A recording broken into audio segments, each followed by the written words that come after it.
93쪽 답 확인할게요. 1번에 유한님이 사씨와 사이가 나빠서 첩을 맞은 게 아니지 후사를 못 봐서 그런 거죠. 그쵸? X고. 그리고 2번에 맞고요. 3번에도 맞고 4번에 교시 용서했나? 처형했다 그랬잖아. 그치? X죠.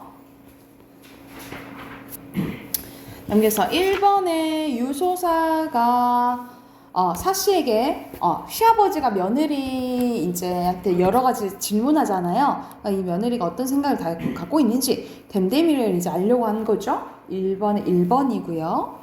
2번에 사씨는 남편 말 잘 들어야 된다 라고 생각하잖아. 그치? 2번에 5번이고 그리고 3번에 기억에 어진 부녀자들은 뜻 보면은 현모양처를 의미하죠. 3번에 2번이에요. 그리고 4번에 교시가 말한 내용으로 적절하지 않은 것은 여기서는 그 96쪽에 둘, 넷, 여섯, 7번째 줄 보면은 말하는 부분이면 첩이 속된 노래와 비루한 음악으로 군자기를 더럽히면서까지 상공의 명을 받들어 왔다. 그러니까는 자기 노래 속된 노래 비루한 음악이라고 얘기는 해요. 그렇죠? 그래서 알맞지 않은 것은 2번이에요. 그리고 5번에 유한님, 사씨에 대한 유한님에 대한 평가는 유한님은 사씨가 댐댐이가 괜찮고 질투도 안 하고 그치? 괜찮다라고 생각을 하죠. 그치? 알맞지 않은 것은 5번, 아니 적절한 것은 5번이고 그리고 6번에 편집자적 논평으로 적절한 거예요. 선생님이 왼쪽에 96쪽에 밑에서 세 번째 줄 편집자적 논평이라 했잖아. 이건 교시가 그 분한 마음에 대해서 얘기를 하죠. 그렇죠? 교시에 대한 설명인 거야. 6번에 1번이죠. 7번에 작가가 비판하고자 한 당시의 사회문화적 상황으로 적절한 것은 2번이고요. 8번에 사씨와 교시의 성품으로 적절한 것은 4번이고요. 그리고 9번에 가장 적절한 거. 선생님이 이거는 대표적으로 봐봐. 옆에 보기 보면은 세상에게 교훈을 준대요. 어떤 교훈을 주는 거야? 되게 여성으로서 지압의 가부장적 그리고 유교적 가치관에 대해서 얘기하잖아요. 그치? 적절한 것은 4번이죠. 자, 뒤에 옆에 1번에 빈칸 유교적이고요. 그리고 교시에 해당하는 건 악인이고요. 그리고 사씨 성품은 겸손하게 받아들이고 있고 평가는 가부장적 가치관이에요. 그리고 소설의 내용이 들어가 빈칸 첩 그리고 옆에 사회문화적 상황이 들어가 빈칸 가부장적 그리고 적자가 가문에 대려 있는 거죠. 자, 오늘 할 작품 봐볼게. 오늘 할 작품은 우리나라 작품이 아니고 여기서 유일하게 외국 작품이거든요. 이제 외국 작품이 나오는데 제목이 변신이잖아. 카프카의 변신인데 말 그대로 주인공이 변신을 하게 돼요. 전체적인 줄거리 보고 봐볼게. 상점 판매원으로 일하는 그레고르, 주인공 이름이 그레고르예요. 이 그레고르가 오늘 일어나 보니까 자기가 벌레로 변해져 있는 거야.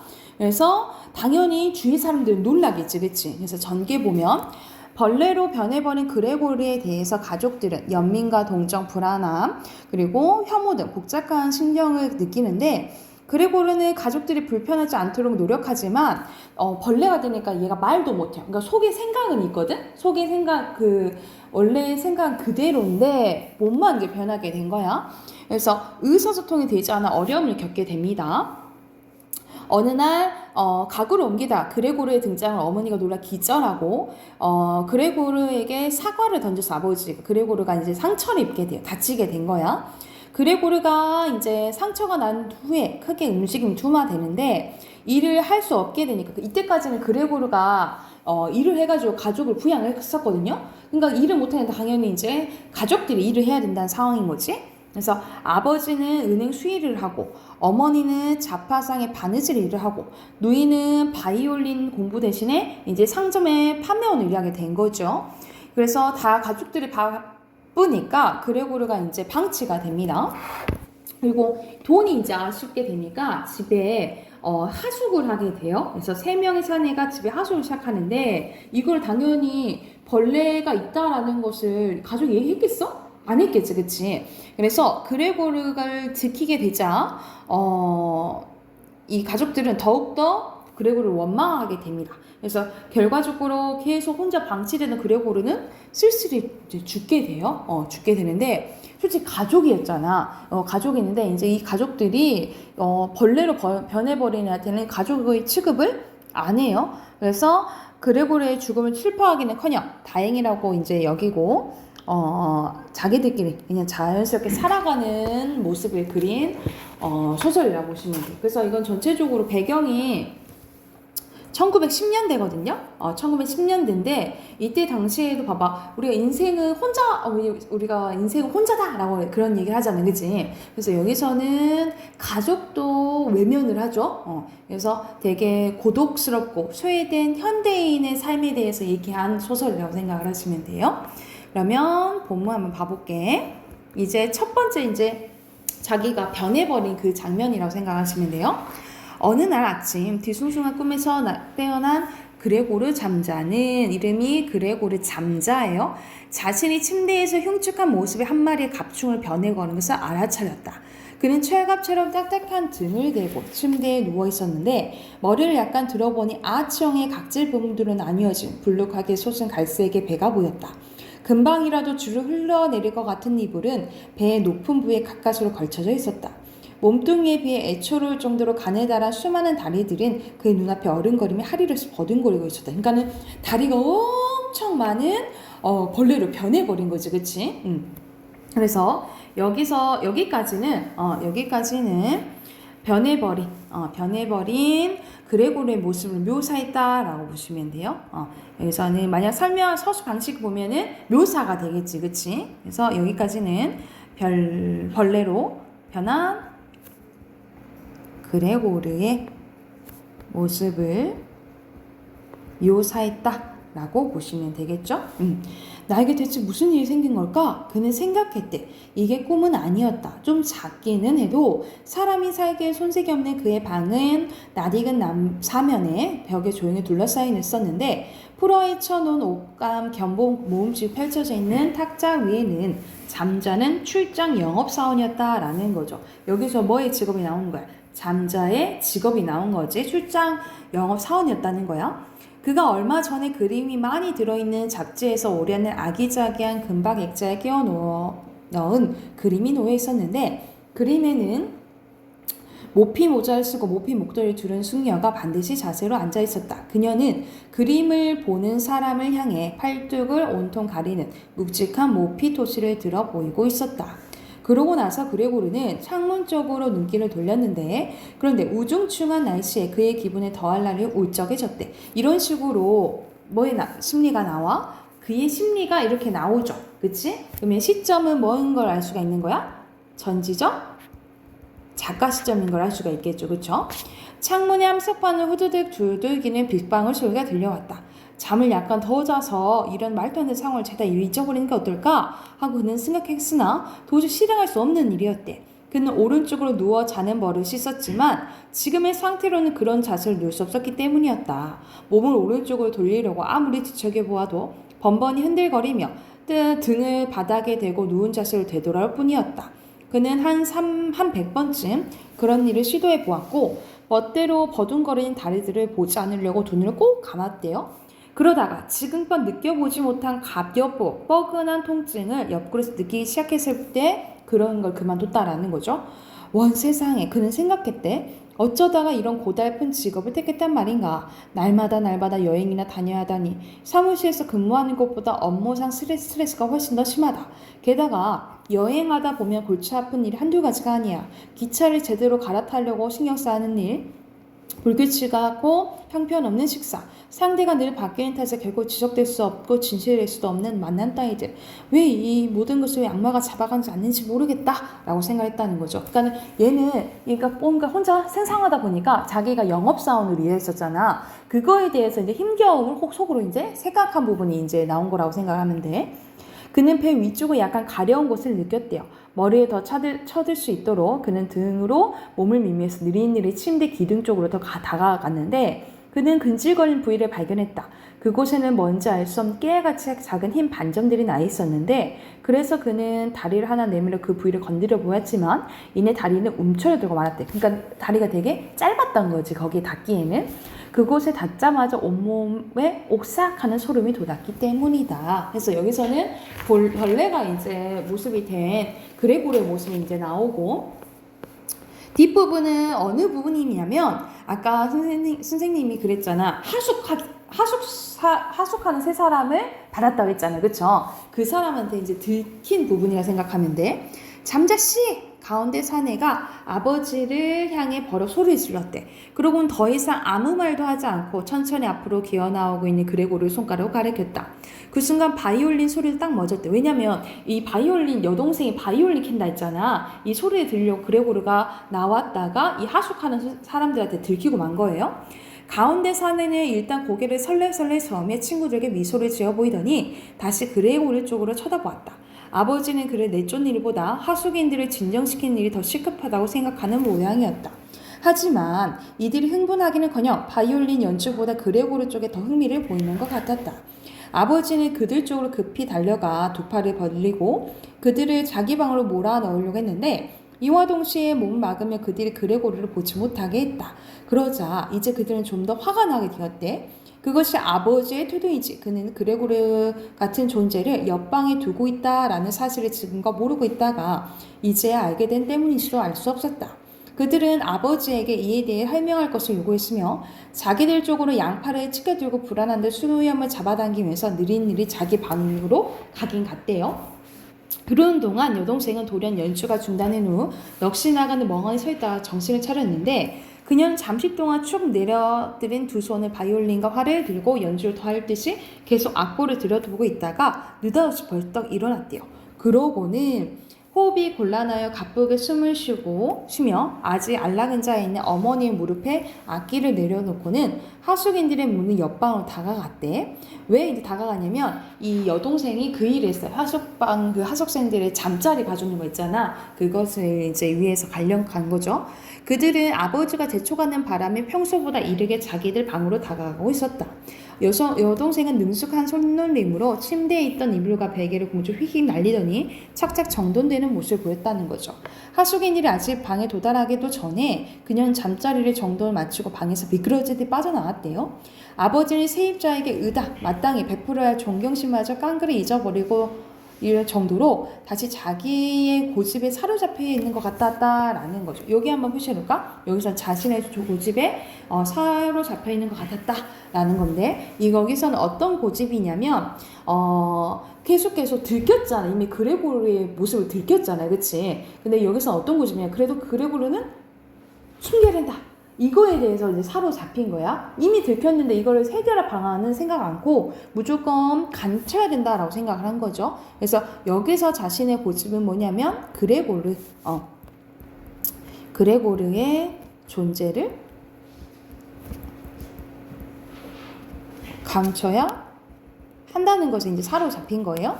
그가 계속 다그치 몰아붙이자 급기야 가운데 있는 사내는 벌써 방문을 발로 쾅쾅 굴며 아버지에게 이런 식으로 하면 난 선언하겠소.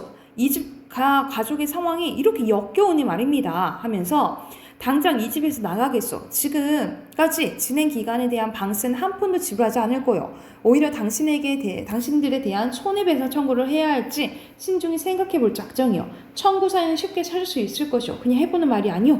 그래서 우리도 당장 나가겠어 하는 이런 상황인 거야. 그러니까 이제 하숙집 사람들도 하숙하는 사람들도 나간다라고 이제 생각이 든 거지.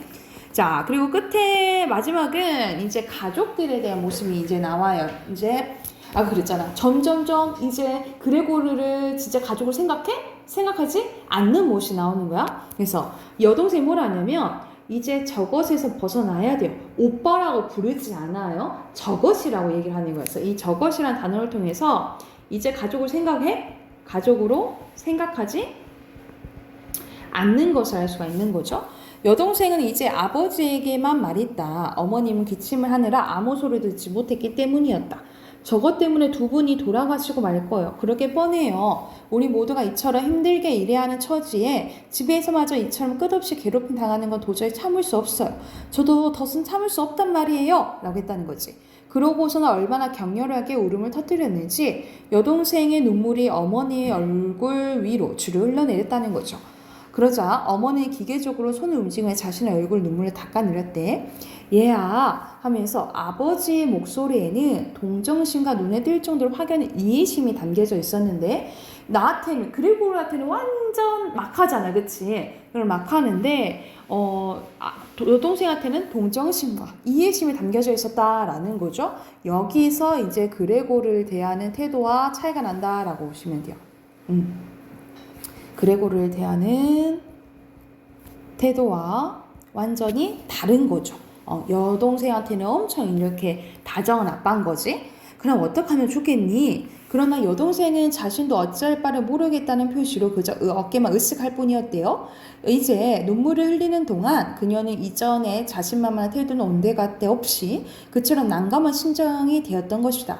만일 저희가 우리말을 알아듣는다면, 그러니까 의사소통이 안 된다 했잖아요, 그치? 벌레가 된 후에 아버지는 반쯤 묻는 듯한 어조로 말하자 여동생은 울다가 말고 그런 일을 아예 생각조차 할 수 없다는 듯이 격렬하게 내자으며 만일 저희가 우리말 알아듣는단 말이다. 아버지는 또 한 번 같은 말을 되풀이하고는 그런 일은 말도 안 된다는 여동생의 확신을 자신도 받아낸 뜻으로 눈을 지그시 담았대요. 그렇다면 저애와 합의를 볼 수도 있었을 테는 말이다. 그러면 저렇게 여기서 합의 있죠. 이 합의는 어떤 거냐면 집을 나가달라. 나가달라는 걸 얘기를 하는 거야. 자기 아들인데 결국 우리한테 방해가 되니 나가줬으면 좋겠다 이렇게 얘기를 하는 거지. 내쫓아요. 여동생은 소리쳤대. 그렇게 하는 수밖에 없어요, 아버지. 저게 오빠란 생각을 버려야 된다라는 거야. 우리가 오랫동안 그렇게 생각해왔다는 게 바로 우리 진짜 불행이에요. 하지만 저게 어떻게 오빠일 수 있겠어요? 저게 오빠라면 인간이 자기가 같은 짐승과 같이 살 수 없다는 걸 알아채고 자기 발로 나갔을 거라 얘기하는 거지. 지가 오빠라면, 지가 사람이라면 진짜 나갔어야지 이런 식으로 얘기를 하는 거지. 그랬다면 우리 곁에 오빠는 없지만 우리는 살아가면서 계속 오빠에 대한 추억을 소중히 간직할 수 있었을 텐데요. 그러니까 엄청 이기적인 모습을 보이는 거잖아요. 그치? 왜냐면 이때까지 오빠가 이래서 자기가 이렇게 살았고 했는데 오빠가 이렇게 변했다 해서 이제 버리려고 하는 거죠. 그런데 저 짐승 우리를 쫓아다니면 못 살고 하숙인들 쫓아내면서 이 집을 온통 도차지하고 들어앉아 우리 길거리에 나앉게 하는 게 분명해요. 저것 좀 보세요, 아버지. 또 시작이에요. 여동생은 그레고르로서 도저히 이해할 수 없는 공포에 사로잡혀 어머니마저 내버리고 단호히 알라 글리사를 외치고 나서 아버지의 뒤쪽으로 황급히 달려갔다라는 거죠. 그러니까는 여기까지만 본문이 나왔지만 결말을 알듯이 그레고르는 죽게 되고 쓸쓸한 죽음을 이제 맞이하게 되는 거죠. 가족들은 죽어도 아무렇지 않았던 거지, 그치? 그래서 여기서는 외롭고 고독하고 소외된 현대인들에 대해서 대변하는 소설이라고 생각하시면 돼요. 해당하는 문제 110쪽까지 풀어오시면 되겠죠? 110쪽까지 풀어오시고 비문학 꺼내 봅시다.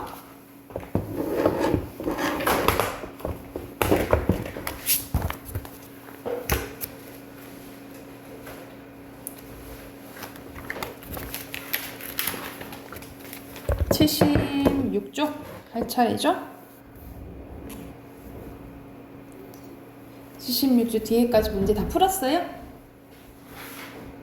다 풀기는 너무 빨리 풀었어? 같이 한번 봐볼까? 자, 첫 번째 문제부터 여기는 염증 반응에 대해서 과학 지문 이제 계속 나오는데 생물 문제가 나오네요. 염증 반응이 왜 생길까에 대해서 나오는데 우리 몸에 상처가 났을 때 피가 멈춘 후에도 다친 부위가 빨갛게 부어오르고 열과 통증이 동반되기도 하고 고름이 생기기도 하는데 이걸 뭐라 한다는 거야? 염증 반응을 한다는 거죠. 그래서 이게 어떻게 진행되는지에 대해서 나와요. 염증 반응은 우리 몸에 침입한 바이러스나 박테리아 등의 병원체를 제거하여 병원체가 몸 전체로 퍼져나가는 것을 방지하고 손상된 세포나 조직을 제거하여 수리하기 시작한 면역 반응 중에 하나인데 이런 식으로 생물 문제는 모르는 어휘가 진짜 다양하게 나오거든요. 그러니까 다양하게 나오니까 어떤 게 어떤 역할을 하는지를 잘 봐야 돼. 자, 면역 반응에서 병원체에 대응하여 신체 보호하는 역할 혈액 속 백혈구가 주로 관여하게 되는데 염증 반응도 예외는 아니다는 거죠. 그러나 체내로 들어오는 특정 병원체를 표적으로 하는 다른 면역 반응과 달리 염증 반응은 병원체의 종류를 가리지 않고 다 나타난다는 특징이 있다라고 해요. 그럼 염증 반응 어떻게 일어날까? 만약 뾰족한 핀으로 이제 찢긴 피부에 병원체가 침입해 감염을 일으키는 상태가 되면 병원체들은 우리 몸의 여러 조직에 상주하고 있는 즉 세포 섭취 능력을 가진 대식세포에 의해 포식되어 파괴되기 시작하는데 이 대식세포 표면에는 병원체의 고유한 특징을 인식하는 수용체가 있어서 이것이 병원체 표면 특징적인 분자들을 인식해서 병원체와 결합하면 이 대식세포가 활성화되어 병원체를 삼키게 된다. 그러니까 이 대식세포가 들어오는 병원체를 삼키는 역할을 한다는 거지. 이러한 반응과 더불어 피부나 내장 기관을 둘러싸고 있는 조직의 일부에 분포하고 있는 비만세포가 있는데 이 비만세포가 화학물질인 히스타민을 분비한대요. 분비된 히스타민은 화학적 경보 신호를 작용하여 더 많은 백혈구가 감염 부위로 올 수 있도록 혈관을 뭐 해주는 역할을 하는 거야? 확장시킨다. 야, 여기 문제 생겼어. 와! 라고 이제 확장시킨다는 역할을 한다는 거지. 혈관이 확장되면 혈관 벽을 싸고 있는 내피세포들 사이가 벌어져 혈장 단백질 그리고 백혈구 등 혈액 성분들이 혈관에 쉽게 빠져나올 수 있다라는 거죠. 이때 백혈구의 일종인 단핵구가 혈관 벽을 통과하여 병원체가 있는 감염 부위로 들어오게 되는데 혈관 속에 있을 때 섭취 능력이 없었던 단핵구는 혈관 벽을 통과하면 뭐가 되는 거야? 얘가 오히려 대식세포가 된다라는 거지, 그치? 그러니까는 다른 데서 온 단핵구가 또 대식세포 역할을 한다라고 보시면 되겠죠? 이러한 대식세포는 사이토카인과 케모카인이라는 단백질을 분비해서 병원체를 제거할 다른 방어체를 유도를 하는데 여기서 첫 번째 사이토카인은 어떤 역할을 하냐면 혈관 내피세포를 작용해 혈관을 확장시키고 또 다른 백혈구의 일종의 호중구가 혈관 벽에 잘 들러붙을 수 있도록 해준대요.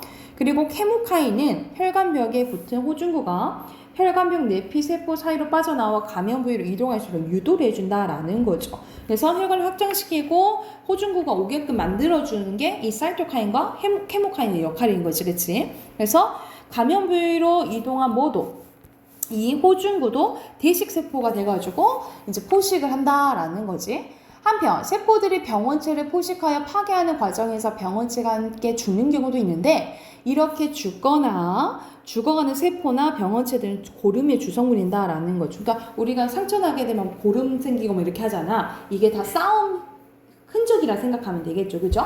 고름은 대식세포에 의해 점차적으로 제거되기도 하고 압력에 의해 나오기도 하는데 또한 히스타민에 의해 혈관이 확장되면서 상처 부위가 혈장으로 채워지기 때문에 빨갛게 부어오르고 상처가 부위에 올라 누르면 통증까지 나타나게 된다. 여기까지 이제 염증 반응인 거지, 그치? 그러면 1번 봐보자. 1번에서 위클을 통해서 답을 찾을 수 없는 거 거의 내용 일치 문제죠, 그쵸? 알맞지 않은 것은 몇 번 했어요? 오케이, 4번. 이것을 퍼져나가는 것을 막는 게 염증 반응이잖아, 그치? 그리고 2번에 알맞지 않은 건 몇 번? 오케이, 3번. C가 케모카인을 분비하는 게 아니라 뭐가? B가 대식세포. B가 이제 분비를 하죠. 이렇게 보시면 되겠죠? 뒤에는 관련된 어휘 이제 찾는 거예요. 엄청 많지, 그지? 1문단에서는 상처, 2문단은 면역 반응의 하나, 그리고 신체 보호고요. 3문단은 히스타민. 그리고 이 히스타민이 어떤 역할을 한다고? 혈관을 확장시키죠. 그리고 4문단에 단백질 분비. 그리고 5문단에 고름이에요. 그리고 2번에는 전체적인 염증 반응에 대해서 나오죠. 염증 반응이 왜 일어나는지 그리고 그 염증 반응의 과정이 나오죠. 그래서 염증 반응의 발생 원인과 과정 이렇게 쓰시면 되겠죠. 그리고 3번은 그 과정을 이제 정리한 거예요. 병원체가 침입한 다음에는 뭐가 이제 반응해? 대식세포지. 그리고 비만세포가 히스타민을 분비하고요. 혈관이 확장되면 단핵구가 오게 되죠. 그리고 이 단핵구가 대식세포 역할을 하는 거지. 그리고 호중구가 오죠. 호중구가 오게 되면서 호중구도 대식세포가 돼서 이 병원체를 먹는다라고 생각하시면 되겠죠. 이해가 됐나요? 옆에 어휘 봐볼게요. 1번에 제거하다, 2번에 방지하다, 3번에 대항하다, 4번에 관여하다, 5번에 상주하다, 6번에 인식하다, 7번에 분포하다, 8번에 유도하다, 9번에 분화까지예요. 우리 하나 더 해봅시다. 80쪽부터 83쪽 문제 풀고 또 확인해 보게요.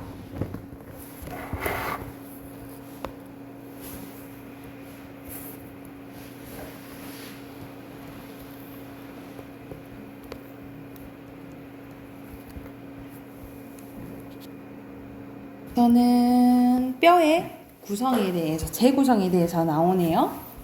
여기서는 우리가 뼈는 우리 몸에서 엄청 중요한 거지, 그치? 그런데 우리 몸에서 중요한 뼈는 평생 동안 길이나 굵기가 변하는 동적인 조직이며 외부 환경에 따라서 바뀐다는 거죠, 그죠? 그래서 뼈를 이루고 있는 무기물과 뼈의 세포는 계속적으로 제거되고 다시 생성되는 교체 과정을 겪는데 이것을 제목 그대로 뼈의 재구성이라고 한다는 거죠. 이거는 어떻게 이루어지냐면 이 문단 보면은 뼈의 재구성에 관여하는 주요 세포는 뼈모세포, 뼈세포, 뼈파괴세포가 있는데 이 뼈가 다 들어가니까는 뭐가 어떤 역할인지 잘 또 봐야겠죠. 뼈모세포는 뼈 조직의 표면에 주로 위치해두고 있는 세포로 뼈 바탕질을 생산하는 역할을 한대요.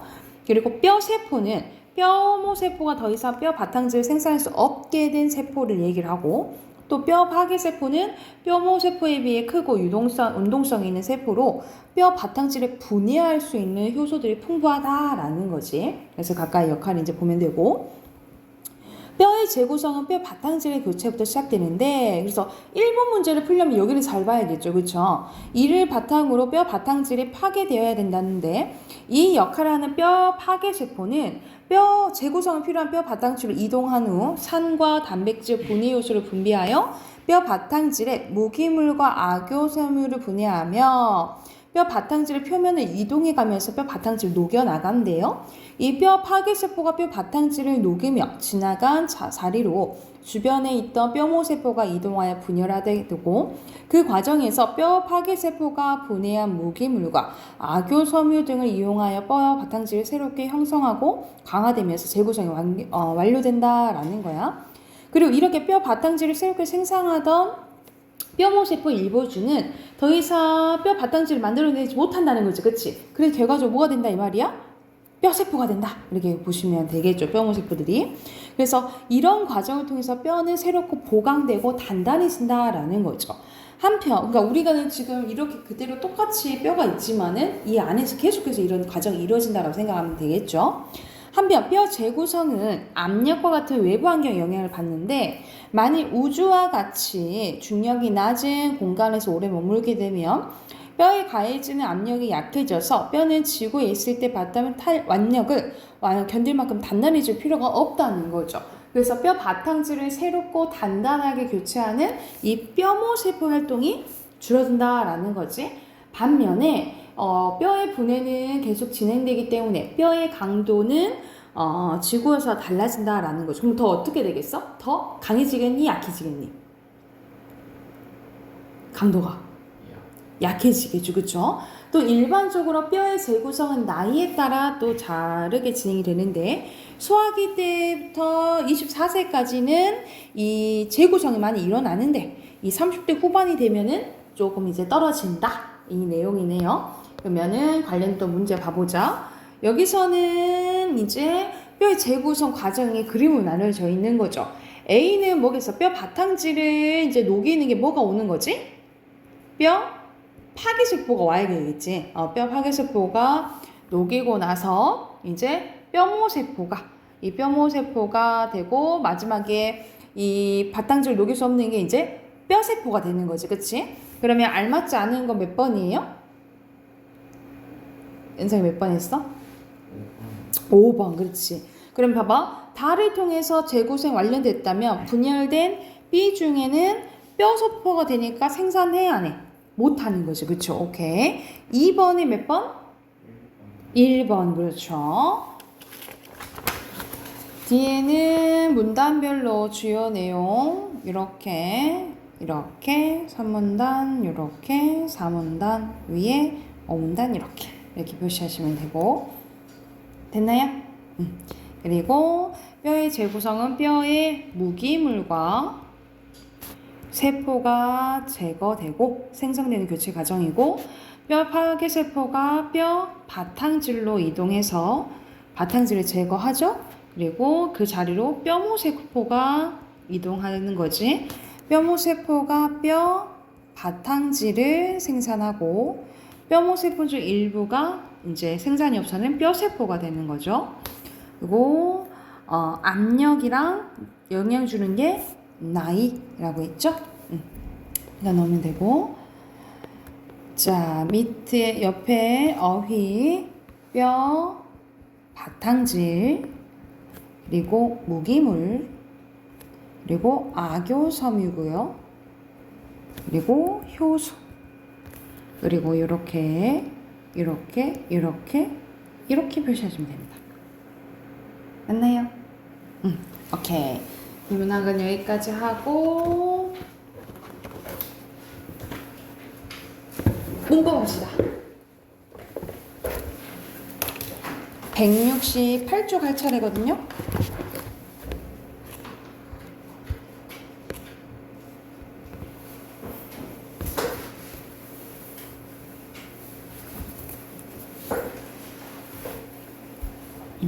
거의 교재가 마무리돼서 빨리 하면은 오늘도 끝날 수 있을 것 같은 성아. 그래서 남은 기간 동안 선생님이 여름방학 되면 그 고등과정으로 이제 넘어간다 했잖아요. 그래서 그 전까지는 선생님이 교재 문법 할 때는 문법 하기에는 교재가 너무 빠듯할 것 같아. 지금 새 교재 시작하기에는. 그래서 선생님이 프린트로 다음 시간에는 프린트로 해가지고 줄게요.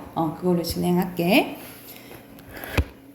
자, 여기서는 보면 유의관계, 반의관계, 상하관계에 대해서 나오는데 어휘들의 관계예요. 그게 유의, 반의, 그리고 상하관계가 있는데 유의는 말 그대로 비슷한 단어라고 생각하면 돼. 그래서 말소리는 다르지만 의미가 서로 비슷한 단어들의 관계를 유의관계를 하고 이 유의관계에 있는 단어들을 유의어라고 해요. 근데 완전히 똑같지는 않아. 유의어, 그러니까 똑같은 거는 동의관계를 하거든요. 근데 유의관계는 비슷한 거지 똑같진 않다라고 생각하면 돼요. 왜냐면 유의관계에 있는 단어들이 할지라도 의미가 완전히 같진 않고 문맥에 따라서 대체되는 경우가 있고 대체되지 않는 경우가 있기 때문이에요. 그래서 공을 잡다랑 공을 쥐다는 되지, 그치? 도둑을 잡다는 되지만 도둑을 쥐다는 돼? 안 된다는 거죠. 그러니까 이거는 비슷하긴 하지만 쓰는 맥락이 다르다 이렇게 생각을 하시면 돼요. 반의관계는 반대라고 생각하면 되겠지, 그치? 그래서 의미가 서로 대립하는 단어들의 관계를 반의관계를 하는데 이 반의관계 있는 단어들을 또 반의어라고 하겠죠. 근데 특징은 나머지 것들은 다 똑같아야 돼. 근데 뭐만 달라야 돼? 한 가지만 달라야 된다라고 생각하시면 돼요. 그래서 할아버지와 할머니는 반의관계인데 사람이랑 노인인 건 맞아, 그치? 근데 뭐가 달라요? 남성이냐 여성이냐가 다른 거지, 그치? 성별만 달라야 되는 거야. 그래서 예를 들어서 할아버지와 손자는 반의관계가 돼요. 근데 손녀는 반의관계가 안 돼. 왜 그러냐면 할아버지와 손자는 뭐만 달라? 나이만 다르지, 그치? 근데 손녀는 나이도 다르고 뭐도 달라요. 성별도 다르죠, 그쵸? 이렇게 두 가지 요소가 달라져 버리면 반의관계가 된다 안 된다? 안 된다. 이렇게 기억을 하시면 돼요. 자, 밑에는 그리고 하나의 단어에 여러 개의 반의어가 존재하기도 한다라고 보시면 돼요. 왜 그러냐면 우리나라 말은 다이어가 많기 때문에 하나의 단어의 의미가 많기 때문에 하나의 단어에 반의관계도 많다라고 생각을 하시면 되고 옆에 반의관계 성립 요건 잠깐 봐볼게요. 동시에 떠올릴 수 있는 단어들의 쌍이어야 되고 하나의 상위 개념에 묶이는 동등한 위치에 있어야 되고요. 서로 배타적인 의미를 가지고 있어야 된다. 완전 대립적이 된다 라고 생각을 하면 돼. 그리고 상하관계 봐볼까? 상하관계는 한 단어가 단어를 포함하고 포함되는 관계를 상하관계라고 해요. 그래서 상하관계 중에 다른 단어의 의미를 포함하는 단어를 상이어라고 하고 포함되는 단어를 하이어라고 해요. 그래서 예를 들어서 동물 중에 어류가 있고 어류는 금붕어인 거지, 그치? 그러면은 봐보자. 이렇게 보면 이거 두 개만 보면은 동물이 상이어고 어류가 하이어죠, 그쵸? 근데 이거 두 개 보면은 어류가 뭐가 돼? 상이어고 금붕어가 하이어가 되지, 그치? 그러니까 무엇과 비교하냐에 따라서 이 어류가 상이어가 될 수 있고 하이어가 될 수 있잖아, 그치? 그래서 뭐라고 생각하면 되냐면 상하관계는 상대적이다 라고 써놓자. 상하관계는 상대적이다 라고 보면 돼. 뭔가 비교한 거에 따라서 달라질 수 있다 라고 생각하면 돼.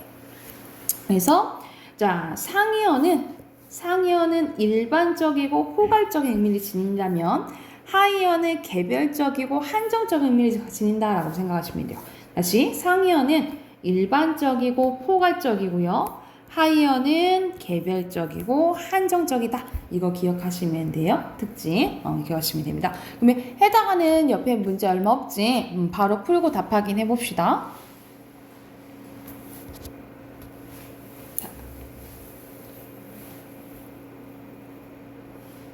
다 했어요? 해보자. 1번에 유의관계에 있는 단어들을 항상 대체할 수 없다 그랬죠? X. 2번에 한 가지만 다른 거 맞고요. 그리고 여러 개의 단위어를 가지고도 하죠. 그리고 상이어에 대한 개념 맞고 하이어는 상이어에 비해 일반적인가? 반대가 됐지, 그치? X네요. 자, 모친 어머니, 반의관계 아버지, 히다 하야타 까마타 그리고 뛰다가 되겠죠? 8번에. 그리고 파니하다 다르다 같다 반대가니까. 그리고 여기서는 동물 중에 조류, 방언 중에 지역 방언, 경상도 방언이고요. 평형을 할 수 있는 건 수영이죠. 그리고 학교 중에 고등학교, 그리고 가전제품 중에 컴퓨터 이렇게 쓰시면 돼요.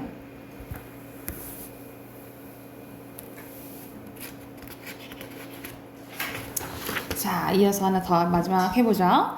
여기서는 다이어와 동음이어에 대해서 나와요. 다이어 말 그대로 의미가 한 단어의 의미가 많은 거지. 그래서 두 가지 이상의 뜻을 가진 단어를 다이어라고 하는데, 그래서 만약 사전에 머리라고 나왔으면 머리 1, 2, 3 이렇게 나온 거라고 생각하면 돼. 그래서 맨 첫 번째 1이 중심적 의미고요. 이 나머지 것들 있죠. 이 나머지 것들이 주변적 의미가 된다라고 생각하면 돼. 그래서 중심적 의미는 말 그대로 의미 중에 가장 기본적인 핵심적인 단어고, 주변적 의미는 이 중심적 의미가 파생된 거, 확장된 거라고 생각하시면 돼요. 그래서 야, 손 씻어라 이렇게 될 수도 있고, 그 손에 손 떼라 영향력 이렇게 된다라는 거지. 그래서 이런 식으로 사전에서 나왔을 때 1번이 중심적 의미, 나머지는 주변적 의미 이렇게 생각하시면 돼요. 두 번째, 동음이에요. 동음, 소리는 같은데 이 의미가 다른다라는 거죠. 말 그대로 소리는 같으나 의미가 서로 다른 단어를 동음이어라고 하는데, 말 그대로 벽지를 바르다, 생선가시를 바르다, 행동이 바르다, 이게 다 다르다라는 거죠. 그리고 또 대표적인 예시가 배가 있지, 그치? 배는 타는 배, 사람 배, 먹는 배, 2배, 3배 할 때 배 이렇게 있잖아요, 그치? 이런 식으로 된 게 동음이어라 생각하시면 돼요. 그래서 이거는 문맥이나 소리의 길이에 따라서 의미가 분별된다라고 생각을 하시면 돼요. 그래서 여기서는 사람 말, 하는 말 했을 때 사람 말이 길게 발음하고, 배 같은 경우에는 이게 네 가지가 있잖아. 뭘 길게 발음하냐면 2배, 3배 할 때 있죠. 이것을 길게 발음하고 나머지를 짧게 발음한다 라고 생각하시면 돼요. 다이어와 동의어의 구별 봐볼게. 자, 의미 사이의 유사성 여부입니다. 다이어는 유사하다 라고 생각하시면 되고, 동의어는 유사한 게 전혀 없다 라고 보면 되겠죠. 그래서 다이어는 하나에 이렇게 실려요. 하나의 단어를 실리고, 동의어는 서로 다르게 실리게 된다라고 하시면 돼요. 그래서 발일, 눈, 눈이 이런 식으로 나온다라고 생각을 하면 돼. 여기까지 됐나요? 이것도 그렇게 어렵지 않지, 그치? 옆에 문제 바로 또 풀어보자.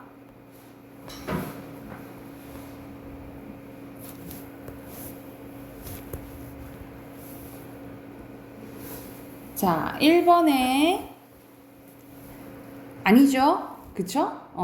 동의어에 관련된 거고, 2번에 맞고, 3번에 의미가 같은 게 아니지, 그치? X. 그리고 4번에 맞죠. 그리고 5번에 첫 번째 거, 6번에 첫 번째 거, 7번에 두 번째 거, 8번에 첫 번째 거.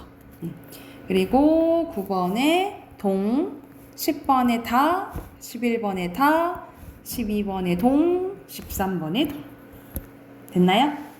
다 맞았어요? 뒤에 보면은 은성아 1번도 이제 종합 문제거든요. 앞에서 우리가 단어랑 그 오늘 관계에 대해서 했었잖아. 그치? 그거에 대한 문제가 한 30문제 있거든요. 179쪽까지 문제 쭉 풀어보게. 지금부터 쭉 풀어봅시다.